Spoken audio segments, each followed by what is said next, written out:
That's what I say. It took some effort on Hilger's part not to grimace. Demir, whose back was to the speaker, evinced slightly less facial control. Hilger looked up and observed the man for a moment. He was standing apart from the rest of them, leaning against the wall by the window while the others sat across from each other on the room's twin beds. No one responded to his comment. Even pointing out its vapidity would have been more engagement than any of them seemed willing to grant him.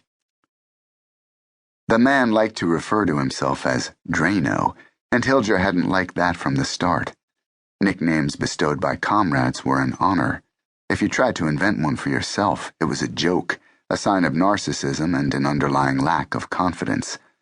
Hilger had known better at the time, but he'd lost so many men in the last 2 years that he'd ignored the warning from his gut as he went about restaffing. The guy had come highly recommended, true. Former Navy SEAL, combat duty in Afghanistan. But that kind of background was merely necessary, and not always sufficient, for what Hilger demanded of his men. Anyway, even among SEALs there was an occasional loser. Apparently it had been Hilger's bad luck to come across one of them. The man to Demir's left rotated his bald head, breaking the silence by cracking the joints in his neck. "Better to wait," he said, looking first at Demir, then at Hilger, and ignoring Drano completely. "His villa would be convenient, sure, but it's no coincidence he built the place in the middle of all those rice paddies. You know how long it'll take us to slog all the way through to his house? If he's got sensors deployed and sees us coming, he'll turn us into fertilizer one at a time. And I don't want to go on that zigzagging little access road either. He knows that's the only approach. He's got to have it rigged. And trying to set up there while he's gone would be worse.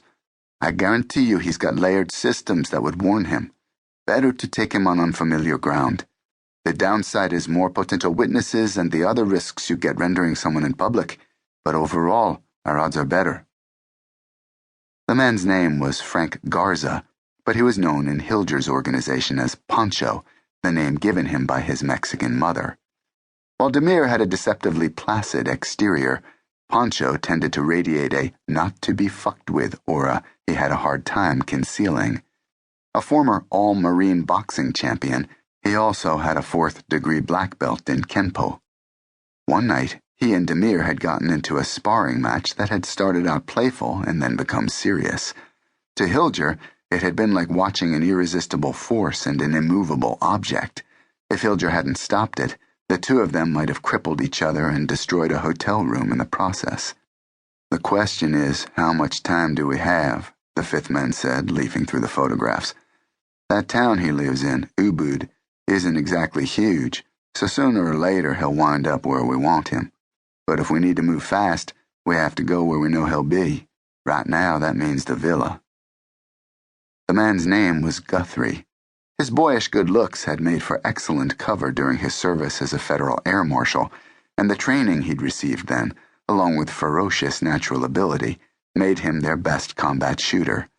Unlike Demir and Pancho, he was no martial artist, but nor did he believe in fighting, preferring to settle disputes amicably with the Wilson Combat .45 he carried in a belly band under an untucked shirt.